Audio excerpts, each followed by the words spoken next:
Well, his Barbadian counterpart and Prime Minister of the Eastern Caribbean nation, Mia Amor Motley, has been adding her voice to calls to protect the democracy in Africa. She's also calling for the continent to rise against coups and other challenges confronting her people.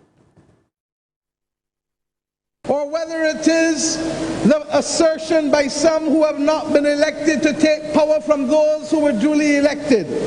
We have a duty to stand tall and to protect the principles of democracy and the principles that are anchored in our Constitution and the principles that we committed to in the United Nations Charter and the International Covenant of Civil and Political Rights. These may sound like a lot of big words to many of us, but the truth is they are simple anchors that assure that each of us deserves the right to be heard, the right to be seen, and the right to be cared for. So you heard there the Prime Minister of Barbados, Mia Amor Motley, speaking during Ghana's 65th Independence Parade here in Ghana. Adib Saani is a security analyst, foreign policy specialist. He is the executive director of the Jatike Center for Human Security and Peace Building. Thank you, Adib, for joining us. Some have said the speech by the Prime Minister of Barbados, fiery, straight to the point, a rallying call for Africa to rise up. From your assessment of her particular speech, what do you make of it? Well, it was a powerful speech. I mean, she said a lot of compelling things that has been on the lips of so many Africans, with the youngest youth population than any other continent, with over 1.2 billion people. If we come together, would be the 6th largest economy in the world. There's power in numbers, that notwithstanding.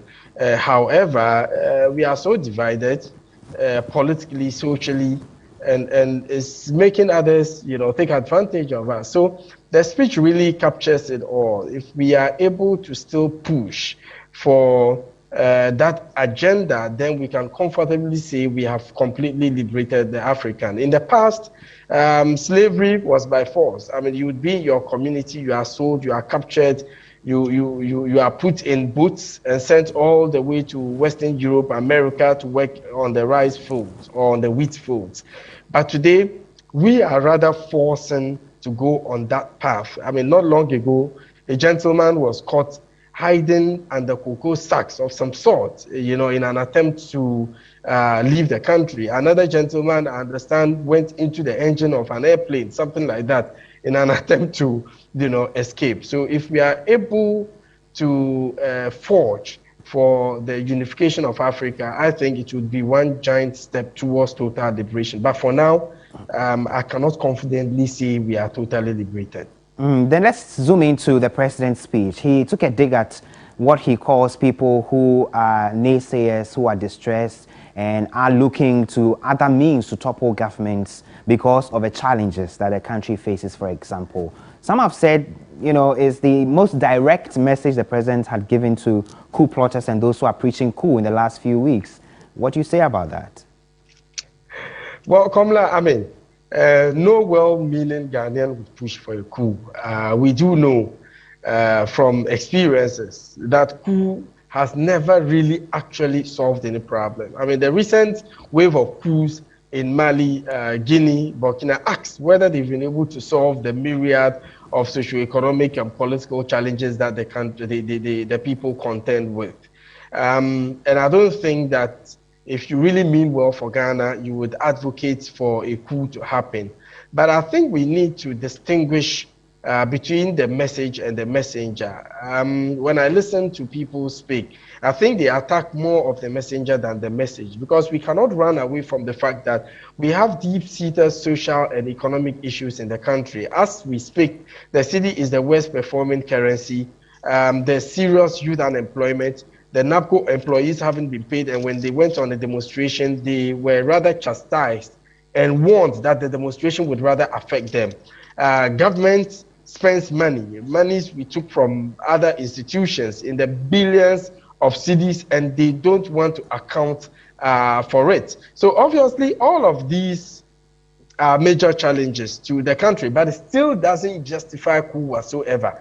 But you never know what someone is thinking, okay? So in as much as we detest coup from happening, that should not prevent people from bringing out their frustration and getting the world to know what really the issues are. Because tomorrow, God forbid, if anything of that nature happens, they would ask you, Komla in the media, what did you do about it when things were not going right? You, Adib Saani, claiming to be a security analyst, what did you do about it? The lawyers, what did you do about it? So people are just playing their role in a form of free expression towards getting the politicians who largely have lost touch with the people to understand what is really going on the ground. Because the politicians, they are sitting in the V8s. They don't sit in the taxis. They don't sit in the trotros. But for those of us who sit in the taxis and the trotros, we get to hear, and it's only incumbent on us to get the politicians to understand what really is going on. And is that not an admission, what the president also did yesterday, that, well, there are challenges, but we need Ghanaian solutions to these Ghanaian challenges, and very soon Ghana will be out of the woods? Those comments are not assuring enough for you and others like you? The solution to this doesn't lie in comments. It doesn't lie in rhetoric. It doesn't lie in Georgia. It lies in the walk.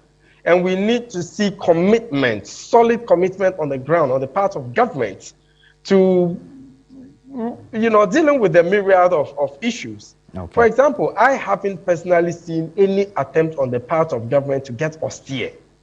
Absolutely not. Yet, you tell the people there's no money. What have you done to indicate that, yes, indeed, there's no money? All right. Secondly, I think government should be focused on addressing these issues, the structural issues on the ground, not town hall meetings. you get me? So I think Ghanaians want to see more action on the ground rather than just rhetoric. Thank you, Adib Saani. He is Executive Director of the Jatike Center for Human Security and Peace Building, helping us with that conversation. Let's take a step away from this subject. It's the second day of strike by drivers of ride-hailing app both in the Eastern Regional Capital, Koforidua, over fuel price hikes and low base pay for rides. The drivers contend they are having to embark on long trips at low cost, which is impacting their margins. They've been speaking to my Eastern Regional colleague, Yvonne Nikwe. Ghana Online Drivers Union, we seek for the best interest of our members, because the situation in Koforidua over here is different from the situation in Accra and Kumasi.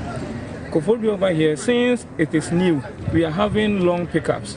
You drive about 4 kilometers, you drive for, let's say, 21 minutes just to pick the person, and you drop the person at a very small distance. So we are demanding that if they increase the base price for us, our members will also at least have something to send home at the end of the day. And I learned tomorrow Accra and Kumasi, they are also joining for the strike action. Our base fare is very low, such that when they take the commission, we are left with basically nothing to take home. So we find it difficult buying fuel, we find it difficult servicing our cars. Initially, we had actually sent petitions to them on 2 occasions, in January and February, asking them to do something about the base fare. They told us they would do something about it because they would introduce commission from March. Now, when the introduction of the commission came, they had increased it by just 1 cedi. It used to be 7 cedis. Now, with the commission, they increase it by 1 cedi, and they take 20% out of the 8 cedis. So at the end of the day, we are left with 6 cedi, 40 pesos to take home, which is very, very low.